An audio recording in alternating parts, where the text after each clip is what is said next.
I have with me Kevin Barnes on my left. We're joined from his hospital bed, Andy Knoll, the Vice Chair. We also have Shannon, the Actuary, who's going to be doing a little bit of a presentation. For those of you, at the last half of the meeting, we're going to be having more of an open discussion. Rainier, welcome. He's our independent trustee on board. We do have a number of other trustees available, but I can't see them, so I can't really introduce them. We have Tini, who is representing Momentum and the administrator, and she's ably assisted by Tammy. They're people on the ground making the fund work, with the team from Momentum. And I think, at the last half, if there are any questions on how that works, where the confusion comes between possibly Momentum, which is a big name, and Thanksa, and how it works, and how we have an actuary, how we have Willis Towers Watson, we can get through to it. But today is I think, a good news story. From the fund's perspective, we have been operating for, initially as a provident type fund for the hospitality industry, and over the last 20 years have evolved and become a retirement pension fund, which is a little bit more than just a risk benefits provided. And we want to be ensuring that we are agile, capable of moving forward. So this is always an evolving fund, and we're currently in the process of relooking at our expenses, our costs, to try and ensure that the maximum amount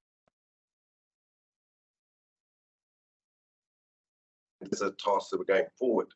For many years, we have been sitting in the fund with a dormant member allocation, and I'm going to give you some good news at how, after a new ruling which was applied for in 2020, we got permission to relook at how much we needed to keep reserved. So Shannon, I'm going to, as is our actuary, and actuary is the word for the numbers crunchers, and an actuary will look through the figures, and he is the individual that made the recommendation on what percentage of the funds in the dormant allocation needed to be secured by the fund. So Shannon, if I could ask Tini just to put up the presentation and hand over to you, and then we'll follow on after you.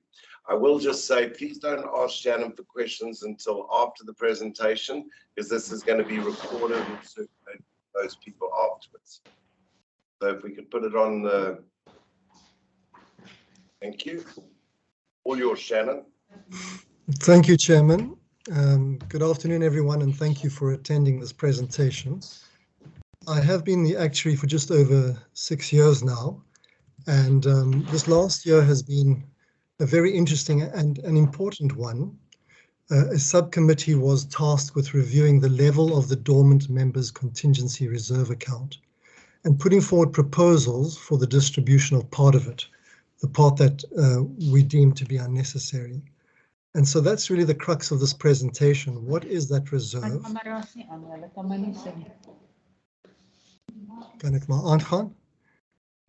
is that reserve? Why reduce it now? And how do we propose to distribute that? This presentation will take about 15 minutes. I hope you find it useful. I think I'm going to switch my video off now so that I can focus on these slides. So let's go back to the last one, Tammy, sorry. In terms of what we're covering, I just want to go through a brief history of the fund and show you some of the recent membership statistics and the fund's financial position. We'll then go through the setup of this, what we call Dormant Members Contingency Reserve account. I'm just going to call it the reserve account. Why it was set up, what its purpose was, why we now feel that we can reduce it, and then most importantly, how we intend to distribute that. So as you know, this is a defined contribution fund.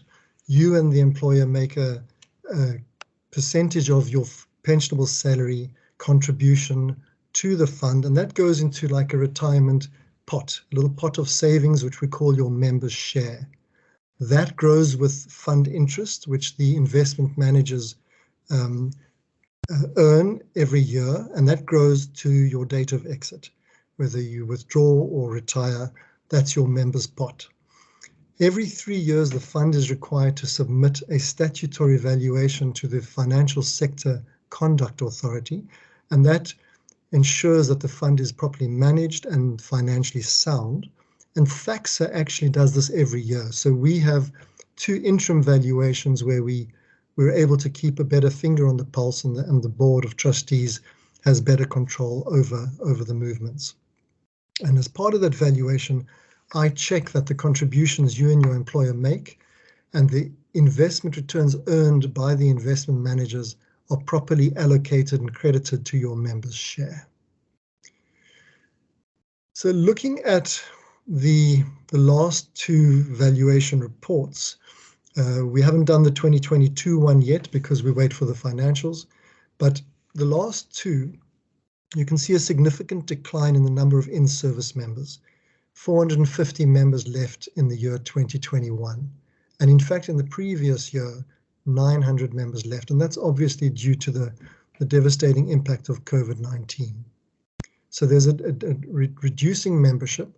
The average age is sort of middle-aged, and the average retirement saving, your member share, has grown quite nicely from 68,000 to 82,000. And that's partly because there was a recovery in the market in 2021 after being pounded by COVID in 2020. But what's important here, sorry, Tammy, is the number of dormant members. And I'll speak about the dormant members in a little more detail in a moment. But those are essentially members who left the fund over 20 years ago and never claimed their benefits. And you can see that in that year, 2021, only 4 members were traced or came to the fund and claimed their members. So it's an aging large population of dormant members that haven't been paid their benefits. The average age every year goes up by 1 year. Okay, so and let's have a look at the finances. At the last valuation at the end of 21, the net assets were 570 million. So those are all the investments adjusted down for any unpaid expenses and accounts at that date. And those investments or net assets are matched by liabilities of the same value. So the liabilities totaled also 570 million. And those are broken up into 233 million, which are the sum of all your members' shares, and then this reserve, this reserve account, which comprised 337 million. The funding level is 100%. The fund is financially sound, and there you can see that the average return was much nicer than 2020. Almost 15% was credited to your contributions and members' share. So the fund is financially sound and continues to grow, but that reserve account is almost 60% of the total liabilities. So who are the dormant members? This fund goes back 40 years, and as you'll appreciate, there is a very high turnover in this industry. Lots of withdrawals, and sadly, lots of unclaimed benefits. And the reason for this large pool of dormant members is partly because 20 years ago, when the current administrator inherited the data from the previous administrator, the data was very poor. It wasn't clear who were unclaimed members, who had preserved their benefits to collect them later. There were numerous duplicate records, and there were almost 30% of the records didn't have a date of birth. So it was virtually impossible for tracking agencies to try to find these members and pay them their benefits. So this pool has accumulated and is obviously now quite aged. But the dormant members are those unclaimed exits who left the fund before October 2003. Subsequent to that, the current administrator has been obviously much better at collecting data and ensuring that that pool of unclaimed benefits is much smaller, and that we know how to find them. So what is the reserve? The reserve is there to pay the claims that do arise, but as you've seen, only a handful arose in 2021. It also pays the expenses related to these dormant members because they obviously aren't making a contribution. So to put it in perspective, if all those 44,000 members knocked on the fund's door tomorrow, there is a potential liability of almost 450 million. But given that in each of the last 20 years, fewer than 1% of the dormant members actually did come and claim, it's extremely unlikely that that will ever happen. And we call this a contingency reserve because the fund only has to hold what it expects to pay those dormant members. Unlike your members' share, which is a liability, the fund must hold that 82,000 average per person. For the dormant members, it only needs to hold what it expects to pay. So 23 years ago, in the year 2000, a firm of actuaries was asked to look at this portfolio of dormant members and come up with a suggested reserve. How much should we hold? And they looked at the data, they looked at the claiming patterns, and they suggested that the fund only needed to hold 55%. So in today's terms, 55% of the 445 million. But the trustees wanted to err on the cautious side, and they've been reserving more. They've been holding 75%, almost 76%. That's what the reserve is. It's what the fund has been holding for what they expect to pay out in respect of these dormant members.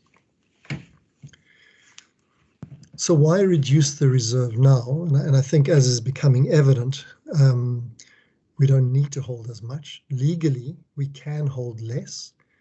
And despite the incredible tracing and communication efforts that have gone out over the last 25 years, including radio and newspaper adverts, use of tracking agencies on a number of occasions, there has been a very minimal decline in the number of dormant members and the claims that they've lodged.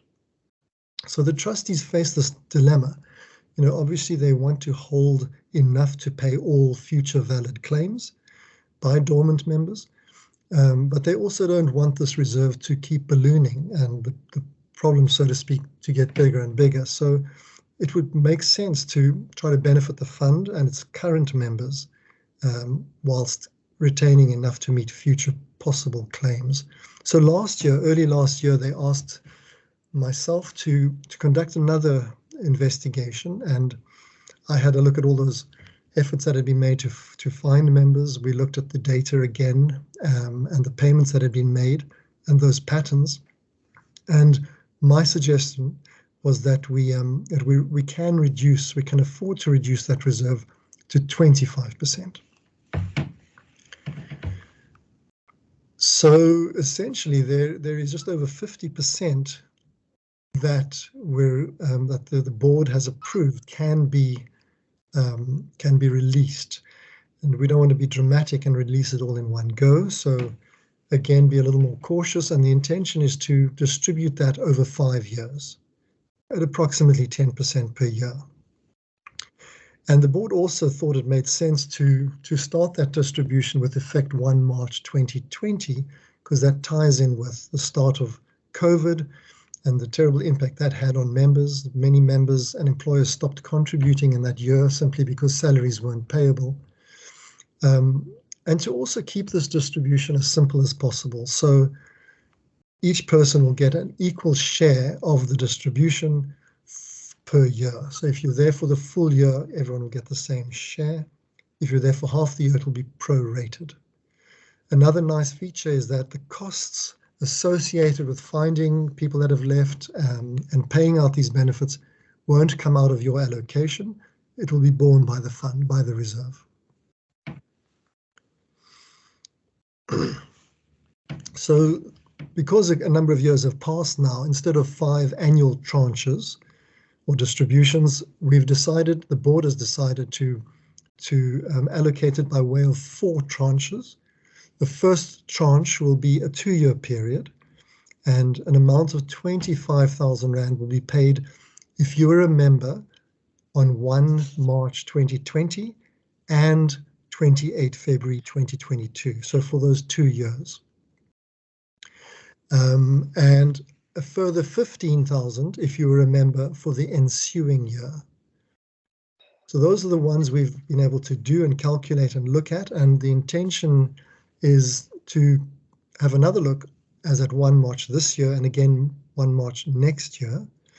Obviously those figures may differ depending on the fund's finances at the time, the membership, and our need for this reserve. And this could in fact continue for another year or two, but obviously further distributions will depend on the metrics at the time. So who is eligible? Essentially all active in-service members on 1 March 2020. And that includes paid-up members, i.e. those who left their benefit in the fund, and deferred retirees, which are pensioners who left but elected to take their benefits later.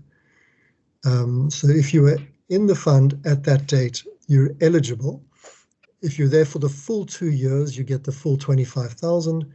If you left halfway through, you would get half of the 25,000. And this is not a cash sum that gets paid out. It will be added to your member's share. So it becomes part of your retirement savings.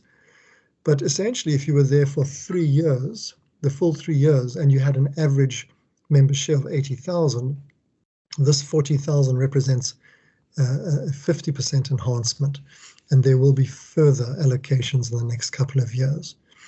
Importantly, members must be alive at the end dates. So you would need to have, the eligible members would need to have been alive at 28/2/2022 and so on. As I've said, it will be prorated per year of membership, and these will be renewed each 1 March. That's it in a nutshell. So just to conclude, the fund is financially sound and has been for many years. It has this large population that's not reducing, and we're holding a huge reserve for them. Much of that is unnecessary, and we can release it. I'm connected now. And now seems to be as good a time as any.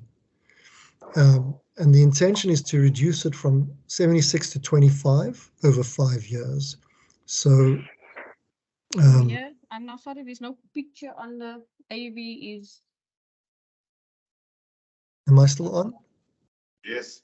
Okay, so to reduce it by 10% a year, equally to living eligible members, starting 1 March 2020 in 4 tranches.